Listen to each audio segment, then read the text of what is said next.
To the news. ముందుగా headlines. పెజ్జోనిపేటలో మోక్షారోపణ దేవాలయంలో ఘనంగా క్రిస్మస్ వేడుకలు. విద్యుత్ కాంతులతో క్రిస్మస్ క్రీబ్. ఏర్పాటు చేసిన బాలయేసు రూపానికి ప్రార్థనలు.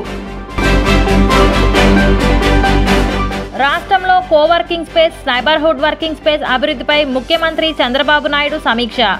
వర్క్ ఫ్రం హోంతో మానవ వనరుల సమర్థ వినియోగం జరుగుతుందని చంద్రబాబు వెల్లడి. శ్రీ దుర్గామల్లేశ్వర స్వామివార్ల దేవస్థానంలో కొలువైన ఇంద్రకీలాద్రిపై భవానీ దీక్ష విరమణ మహోత్సవాలు. అమ్మవారి దర్శనానికి తరలివస్తున్న భవానీ భక్తులు. పెజ్జోనిపేటలోని మోక్షారోపణ దేవాలయంలో క్రిస్మస్ వేడుకలు ఘనంగా నిర్వహించారు. దేవాలయంను విద్యుత్ కాంతులతో సుందరంగా అలంకరించారు. క్రిస్మస్ క్రిబ్ను ఏర్పాటు చేశారు. రాత్రి 11 గంటల నుంచి ప్రత్యేక ప్రార్థనలు ప్రారంభమయ్యాయి. అర్ధరాత్రి 12 గంటల సమయంలో బాలయేసు రూపాన్ని క్రిస్మస్ క్రిబ్లో ఉంచి ధూపం వేశారు. అనంతరం రెవరెండ్ ఫాదర్ ఎరువా జోజీ పవిత్ర సమితి దివ్య బలి పూజ సమర్పించారు.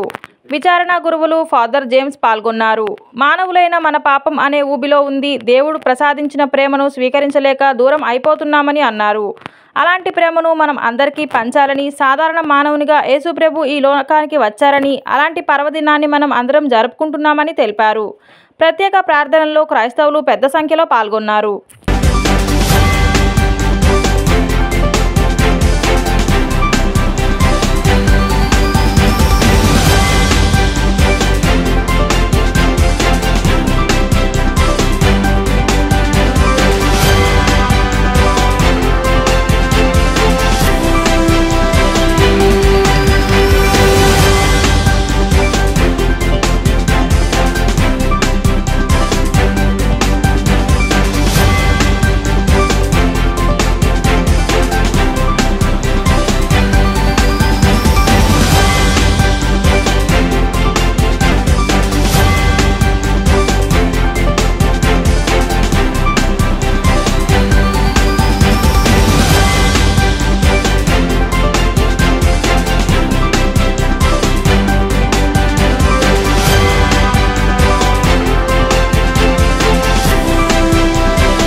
Coworking space, neighbourhood working space అభివృద్ధిపై ముఖ్యమంత్రి చంద్రబాబు నాయుడు మంగళవారం సచివాలయంలో సమీక్ష చేశారు.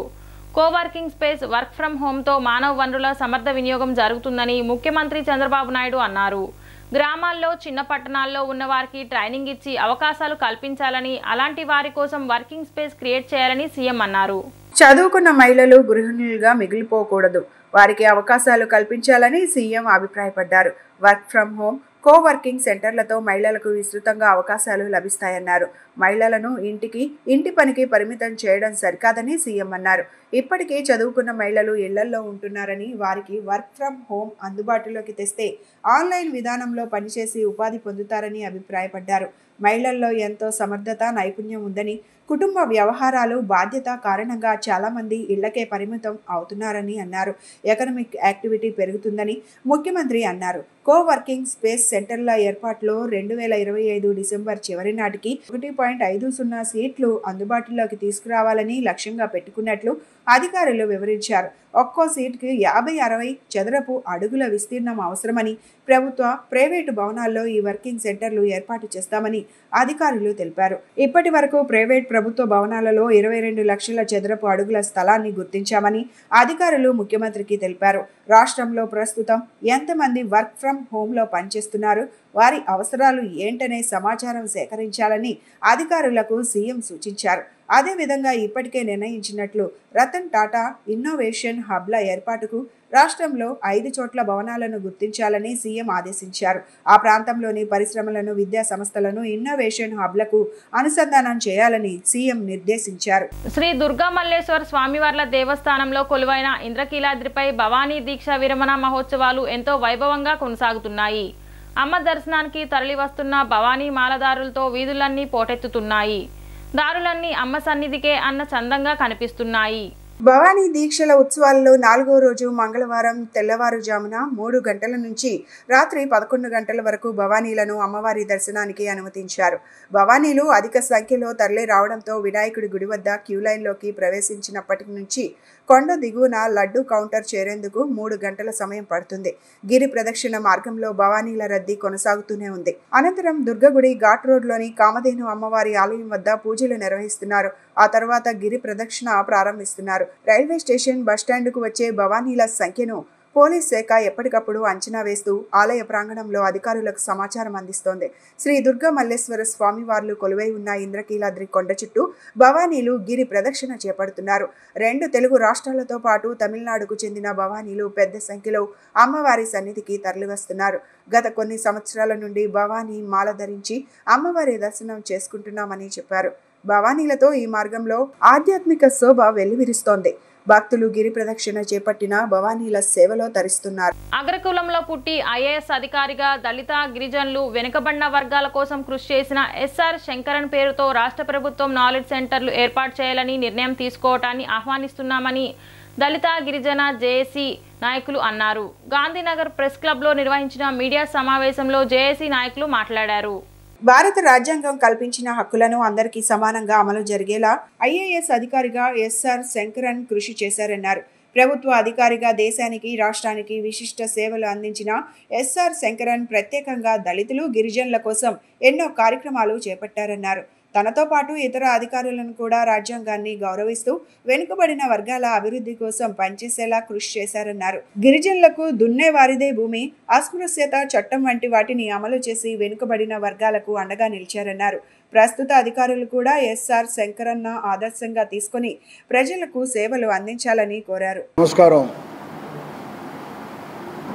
ఈ రోజున పత్రికా విలేకరులు మీడియా సమావేశాన్ని ఏర్పాటు చేయటం ఉద్దేశం మీకు అందరికీ తెలుసు. ఎస్ఆర్ శంకరన్ గారు ఆయన చనిపోయినా కూడా ఆయన జ్ఞాపకాలు కానీ ఆయన యొక్క శిష్యగణం కానీ ఈ రాష్ట్రంలో కోకొల్లలుగా ఉంది. ఆయన చేసినటువంటి సేవలో ఈ దేశానికి, రాష్ట్రానికి, ముఖ్యంగా గిరిజనులకి, దళితులకి, వెనుకబడిన కులాలు, మైనారిటీలకి ఆయన చేసినటువంటి సేవలు ఆయన ఐఏఎస్ అధికారిగా, కలెక్టర్గా, కమిషనర్లుగా, సెక్రటరీలుగా ఆయన నిర్వహించినటువంటి పాత్ర చాలా గొప్పది.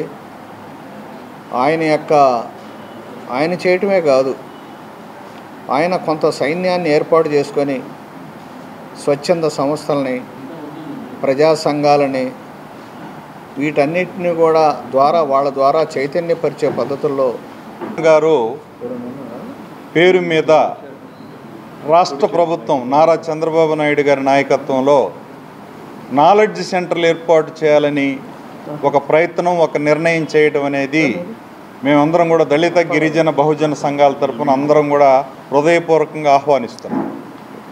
ఎందుకంటే ఎస్ఆర్ శంకరన్ గారు ఎక్కడో తమిళనాడు రాష్ట్రంలో ఒక బ్రాహ్మణ కుటుంబంలో పుట్టి మరి ఈ రాష్ట్రంలో ఐఏఎస్ ఆఫీసర్గా ఆయన ఎంపిక కాబడి ఈ రాష్ట్రంలో ఉమ్మడి ఆంధ్రప్రదేశ్లో ప్రత్యేకంగా గిరిజనుల కోసం, దళితుల కోసం, మరి ఆదివాసీల కోసం, మరి అదేవిధంగా రెల్లి పాకి వృత్తిదారుల కోసం ప్రత్యేక సంక్షేమ పథకాలు ఏర్పాటు చేసిన సంక్షేమ పితామహుడు ఆయన.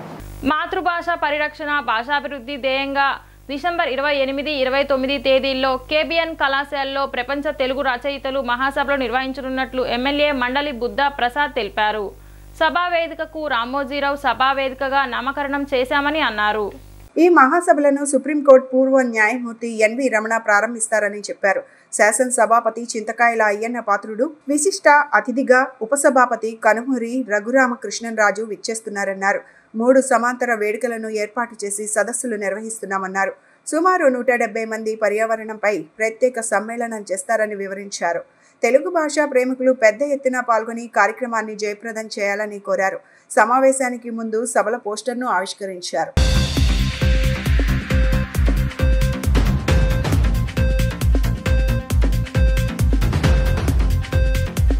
డిసెంబర్ 28, 29 తేదీల్లో 6వ ప్రపంచ తెలుగు రచయితల మహాసభలు విజయవాడలో కాకరపర్తి భావనారాయణ కళాశాలలో నిర్వహించబోతున్నాం. 2007 సంవత్సరం నుంచి 2022 సంవత్సరం వరకు ఈ విజయవాడ నగరంలోనే 5 సార్లు ప్రపంచ తెలుగు రచయితల మహాసభలు నిర్వహించాం. అంటే ప్రతి 2 సంవత్సరాలకు ఒకసారి ఈ సభలు నిర్వహిస్తున్నాం. ఈ సభల విశిష్టత ఏంటంటే ఈ రాష్ట్రం రచయితలు 500 రూపాయల ప్రవేశ రుసుం చెల్లించి రాకపోకల ఖర్చులను కూడా వారే భరించి తెలుగు భాషా సాహిత్య అభివృద్ధి కోసం తప్పిస్తూ ఈ సభల్లో పాలుపంచుకుంటున్నారు. ఈసారి దాదాపు 1200 మంది ప్రతినిధులు తమ పేర్లని నమోదు చేసుకోవటం జరిగింది.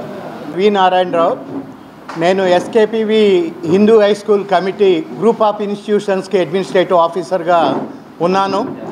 గత 20 సంవత్సరాలు కూడా కేబిఎన్ కళాశాలకి ప్రిన్సిపాల్గా వ్యవహరించడం జరిగింది. మరి 6వ ప్రపంచ తెలుగు రచయితల మహాసభలు జరపాలి అని మరి తెలుగుదనానికి పేటెంట్ హక్కు తీసుకున్నటువంటి వ్యక్తులు ఎవరైనా ఉన్నారు అంటే మండలి వెంకటకృష్ణారావు గారు. వారి వారసత్వాన్ని అందిపుచ్చుకుని మరి అవనగడ్డ శాసనసభ్యులుగా మరి ఎంతో పేరు ప్రఖ్యాతులు ఉన్నటువంటి ఒక మహోన్నతమైనటువంటి మృదు స్వభావమైనటువంటి మండలి బుద్ధప్రసాద్ గారు గౌరవ అధ్యక్షులుగా, జి పూర్ణచంద్ గారు, అలాగే గుత్తికొండ సుబ్బారావు గారు, వీరంతా కూడా మరి అక్టోబర్ నెలలో కేబిఎన్ కళాశాల సెక్రటరీ గారైన టి శ్రీనివాస్ గారిని మమ్మల్ని ఈ తెలుగు మహాసభలు కేబిఎన్ కళాశాల ప్రాంగణంలో జరపాలని అనుకోవటం. భారత కమ్యూనిస్ట్ పార్టీ సిపిఐ ఆవిర్భవించి 99 ఏళ్లు పూర్తయి 100వ సంవత్సరంలోకి అడుగు పెడుతున్నదని, ఈ సందర్భంగా డిసెంబర్ 26వ తేదీ నుంచి జరిగే సిపిఐ శతవార్షికోత్సవ వేడుకల్లో ప్రజలు భాగస్వామ్యులై జయప్రదం చేయాలని సిపిఐ రాష్ట్ర కార్యదర్శి కె రామకృష్ణ విజ్ఞప్తి చేశారు. స్థానిక దాసరి భవన్లో ఏర్పాటు చేసిన విలేకరుల సమావేశంలో ఆయన మాట్లాడుతూ ఈ శతవార్షికోత్సవాలను దేశవ్యాప్తంగా ఏడాది పాటు నిర్వహించాలని సిపిఐ జాతీయ సమితి నిర్ణయించిందన్నారు. డిసెంబర్ 26వ తేదీన ప్రారంభమయ్యే ఈ వేడుకలు 2025 డిసెంబర్ 26న తెలంగాణ రాష్ట్రంలోని ఖమ్మంలో జరిగే కార్యక్రమంతో ముగుస్తాయని రామకృష్ణ చెప్పారు. జాతీయ సమితి నిర్ణయంలో భాగంగా ఆంధ్రప్రదేశ్లో గురువారం విజయవాడలోని చండ్ర రాజేశ్వరరావు విగ్రహానికి పూలమాలలు వేసి నివాళులు అర్పించడం నుంచి శతవార్షిక ఉత్సవాలు ప్రారంభమవుతాయన్నారు. దేశంలో 100 సంవత్సరాల చరిత్ర కలిగిన పార్టీలు కాంగ్రెస్, సిపిఐ మాత్రమే అన్నారు. దేశ స్వాతంత్ర పోరాటంలో పాల్గొన్న అనేక మంది త్యాగాలు చేశారని, ఆస్తులు పోగొట్టుకున్నారని, జైలుకెళ్లారని, ప్రాణాలను సైతం తృణప్రాయంగా అర్పించారన్నారు. ఆ పోరాటంలో పాల్గొన్న వారు స్వాతంత్ర సమరయోధులుగా పేరు ప్రఖ్యాతలు సంపాదించుకున్నారని గుర్తు చేశారు. సిపిఐ భూమి కోసం, భుక్తి కోసం, దున్నేవాడిదే భూమి కోసం అనేక పోరాటాలు చేసిందన్నారు. స్వాతంత్రానంతరం కూడా కష్టజీవుల సమస్యల పరిష్కారం కోసం నిరంతర ఉద్యమాలు చేసిందన్నారు. దేశవ్యాప్తంగా చర్చ జరుగుతున్న అంశం ఏమంటే, సాక్షాత్తు రాజ్యాంగ నిర్మాత డాక్టర్ బిఆర్ అంబేద్కర్ని పార్లమెంట్లోనే హోమ్ మినిస్టర్ అమిత్ షా గారు కించపరచడం జరిగింది. నిజంగా అవమానించాడు ఆయన. అది స్పష్టంగా ఒక పిల్లవాడిని అడిగినా చెప్పగలడు ఆయన ఏ రకంగా అవమానించాడు. దానిపైన వారు ఏమాత్రం కూడా పశ్చాత్తాపం లేకపోగా హోమ్ మినిస్టర్ గారు దాన్ని సమర్థించుకుంటా ఉన్నాడు. హోమ్ మినిస్టర్ గారు సమర్థించుకుంటా ఉంటే ప్రధానమంత్రి ఏమైనా దాన్ని ఏమన్నా ఖండిస్తున్నాడంటే నిస్సిగ్గుగా ప్రధాని నరేంద్ర మోడీ కూడా అమిత్ షాను బలపరుస్తాడు. నిస్సిగ్గుగా ఒక దేశ ప్రధాని తన క్యాబినెట్లో ఒక మినిస్టర్ రాజ్యాంగ నిర్మాత అయిన బిఆర్ అంబేద్కర్ను అవమానిస్తూ మాట్లాడితే దాన్ని కూడా బలపరిచే స్థాయికి వచ్చారంటే ఇంకేం చెప్పాలని నాకు అర్థమవుతుంది. దీనికి కారణం ఏమంటే బీజేపీ ఆర్ఎస్ఎస్ శక్తులకు సంఘ్ పరివార్ శక్తులకు వారికి ఏమాత్రం కూడా రాజ్యాంగం పైన గౌరవం లేదు. వారు మొన్న ఎన్నికల్లో చాలా ప్రధానంగా చెప్పారు, మాకు ఈసారి 400 సీట్లు గెలిపించండి, రాజ్యాంగాన్ని తీసి బుట్టలో వేస్తామని చెప్పారు. రాజ్యాంగాన్ని మారుస్తామన్నారు. అది ఎన్నికల్లో వాళ్ళకి 400 సీట్లు రాలేదు, 240 స్థానాలే వచ్చాయి. వాళ్ళ చంద్రబాబు నాయుడు నితీష్ కుమార్ పైన ఆధారపడి గవర్నమెంట్ నడుపుతూ ఉన్నారు కాబట్టి రాజ్యాంగం జోలికి పోవడం లేదు. అయినా వాళ్ళ పంత వదలలే. సాక్షాత్తు బీజేపీ మాజీ పార్లమెంట్ సభ్యులు సుబ్రహ్మణ్య స్వామి గారు సుప్రీంకోర్టులోనే కేసు వేశాడు. ఆ ప్రియాంబుల్ మార్చాలి, అందులో సెక్యులరిజం అనే పదం తొలగించాలి, సోషలిజం అనే పదాన్ని తొలగించాలని చెప్పి ఆయన సుప్రీంకోర్టులో కేసు వేశాడు. ప్రభుత్వం మాదిరిగానే ప్రతి ప్రైవేట్ సంస్థ జవాబుదారీతనంతో ఉండాలని పౌర సరఫరాల శాఖ మంత్రి నాదెండ్ల మనోహర్ అన్నారు. ప్రతి పాఠశాల కళాశాలలో వినియోగదారులు క్లబ్లు ఏర్పాటు చేస్తామని, వినియోగదారుల సంక్షేమం కోసం ప్రభుత్వం కృషి చేస్తుందని పేర్కొన్నారు. విజయవాడ తుమ్మలపల్లి కళాక్షేత్రంలో జాతీయ వినియోగదారుల హక్కుల దినోత్సవ వేడుకలు అట్టహాసంగా జరిగాయి. ఈ వేడుకలకు పౌర సరఫరాల శాఖ మంత్రి నాదెండ్ల మనోహర్ ముఖ్య అతిథిగా హాజరయ్యారు. అనంతరం ఆయన మాట్లాడుతూ వినియోగదారుల హక్కులు సదుపాయాలపై అవగాహన పెంచుకోవాలన్నారు. ప్రస్తుతం ఆన్లైన్ షాపింగ్కు అలవాటు పడ్డామని, ఇక్కడ మోసపోకుండా తగిన జాగ్రత్తలు తీసుకోవాలని సలహా ఇచ్చారు. పిల్లలు తినే చాక్లెట్లలోనూ కల్తీ జరుగుతుందని, వీటిని నివారించేందుకు అందరూ కృషి చేయవలసిన అవసరం ఉందన్నారు. ధాన్యం సేకరణ తరువాత 24 గంటల్లోనే ఖాతాల్లో నగదు జమ చేస్తున్నామని చెప్పారు. దీపం 2 పథకం ద్వారా 75 లక్షల గ్యాస్ సిలిండర్లు అందించామని చెప్పుకొచ్చారు. ప్రతి పాఠశాల కళాశాలల్లో వినియోగదారుల క్లబ్లు ఏర్పాటు చేస్తామని, ఆహార కల్తీ నివారణకు జిల్లాకో ల్యాబ్ ఏర్పాటుకు ఆలోచిస్తున్నామన్నారు. వినియోగదారుల సంక్షేమం కోసం ప్రభుత్వం కృషి చేస్తుందని తెలిపారు. చట్టంలోని హక్కులను పౌరులు ఉపయోగించుకోవాలని సూచించారు. ప్రత్యేకంగా మీరందరూ కూడా జాతీయ వినియోగదారుల దినోత్సవం సందర్భంగా ఒక చక్కటి కార్యక్రమాల్లో పాలు పంచుకోవడానికి, మీ వంతు మీరు భాగస్వాములు అవడానికి, ఇది మన భవిష్యత్తు కోసం అనే ఒక ఆలోచనతో మనస్ఫూర్తిగా ఇక్కడికి విచ్చేసిన మన విద్యార్థులకు, ఇక్కడ విచ్చేసిన పౌరులకు, మా అధికారులకు పేరు పేరున అందరూ కూడా మనస్ఫూర్తిగా ధన్యవాదాలు. మీడియా మిత్రులు కూడా ప్రత్యేకంగా ధన్యవాదాలు తెలుపుకోవాలి ఈ సందర్భంగా. ఎందుకంటే వినియోగదారుడికి అంతిమంగా ఫ్రస్ట్రేట్ అయిపోయి ఎవరిని పోయి కలవాలి, ఎవరు చెప్పుకోవాలి, ఎవరు పట్టించుకోవడం లేదనే సందర్భంలో మన ప్రయాణంలో నిలిచింది మన మీడియా సోదరులు. సో వాళ్ళు కూడా ప్రత్యేకంగా ఈ రోజున మనస్ఫూర్తిగా నేను ధన్యవాదాలు తెలుపుకుంటున్నాను. అంటే కన్స్యూమర్ ప్రొటెక్షన్ యాక్ట్ మనకి డిసెంబర్ 24వ తారీఖున 1986లో ఆ రోజు రాష్ట్రపతి గారి ఆమోద ముద్ర పొందిన తర్వాత ఆన్ ద డయాస్ అతిథులకు, ఆఫ్ ద డయాస్ ప్రతి ఒక్కరికి, చిన్నపిల్లలకు, అలాగే ముఖ్యంగా అతి ముఖ్యంగా వినియోగదారుల సంఘానికి ప్రతినిధులు, కార్యకర్తలు, సోషల్ యాక్టివిటీస్ మీరందరూ కూడా సుదూర ప్రాంతాల నుంచి ఈ మంచి కార్యక్రమంలో మనస్ఫూర్తిగా పాల్గొనడానికి విచ్చేసినందుకు మీకందరికీ నా ప్రత్యేకమైన వినియోగదారుల రక్షణ రోజు శుభాకాంక్షలు తెలియజేస్తా ఉన్నా. 1986లో ఒక సుదినం. ఆ రోజుకు ప్రత్యేకించి మనకు డిసెంబర్ 24వ తేదీని ఈ విధమైన రోజుగా వినియోగదారుల రోజుగా కేటాయించడం మనమందరం గొప్పగా ఆహ్వానించాలి.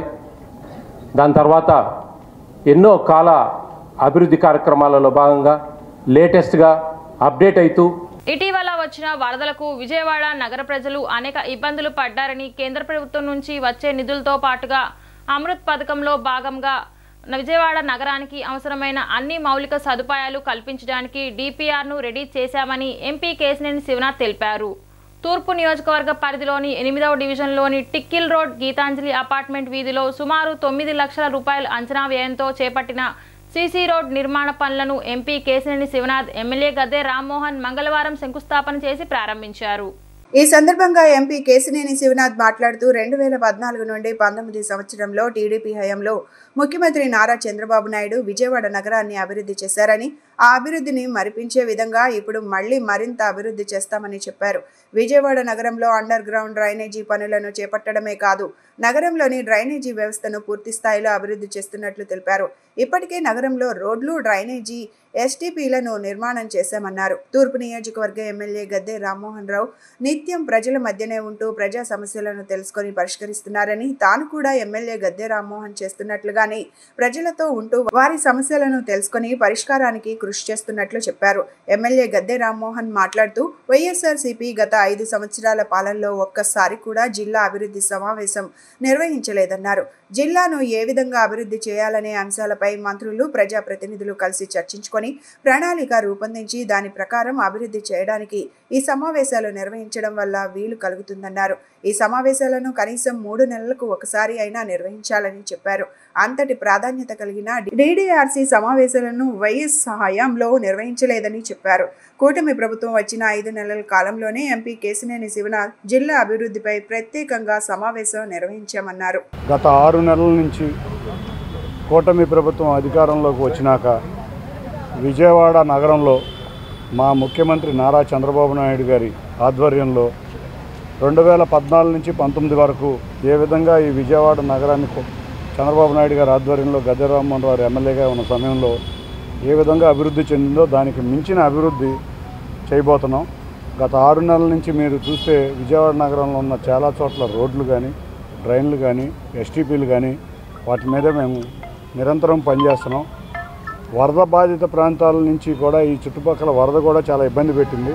వాటిని పరిష్కరించడానికి కూడా రేపు అమృత్ స్కీమ్లో విజయవాడకి టోటల్గా డిపిఆర్ రెడీ చేయడం జరిగింది. డ్రైనేజీలకు కానీ, ఎస్టీపీలకు కానీ వీటన్నిటికీ కూడా కేంద్ర ప్రభుత్వ సహాయంతో విజయవాడ నగరం స్వరవేగంగా అభివృద్ధి చెందుతుంది. విజయవాడ నగరానికి కావాల్సిన మౌలిక వసతులన్నీ కల్పించే విధంగా కృషి చేయబోతున్నాం. గత 5 సంవత్సరాల పాలనలో జగన్మోహన్ రెడ్డి గారి నాయకత్వంలో ఈ జిల్లాలో కానీ, విజయవాడలో కానీ డిస్ట్రిక్ట్ డెవలప్మెంట్ రివ్యూ మీటింగే జరగలేదు.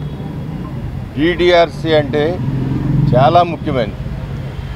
ఆ మీటింగులో అందరు అధికారుల సమక్షంలో ప్రజాప్రతినిధులందరూ కూడా వాళ్ళ ప్రాంతాల్లో జరుగుతున్న అభివృద్ధి గురించి కానీ, లేకపోతే జరగవలసిన విధానాల గురించి కానీ ఒక చర్చకు తీసుకొచ్చి ఆ మీటింగ్లో ఇన్ఛార్జి మినిస్టరు, స్థానిక మంత్రులు అందరూ కూడా కలిసి చర్చ జరుగుతుంది. నాకు తెలిసి నా 30 సంవత్సరాల రాజకీయ జీవితంలో ప్రతి 3 నెలలకి కనీసం 6 నెలలకు ఒకటైనా మీటింగ్ జరిగి, సంవత్సరానికి 2 నుంచి 3 మీటింగ్లు జరిగి 5 సంవత్సరాలకి సుమారు 15 మీటింగ్లు జరగాలి. ఆ మీటింగుల్లో గత మీటింగ్లో ఏం చెప్పుకున్నాం, దేని గురించి మాట్లాడుకున్నాం, అవి ఎంత సొల్యూషన్ అయింది. బులెటిన్ ముగించే ముందు ముఖ్యాంశాలు మరొకసారి. పెజ్జోనిపేటలో మోక్షారోపణ దేవాలయంలో ఘనంగా క్రిస్మస్ వేడుకలు.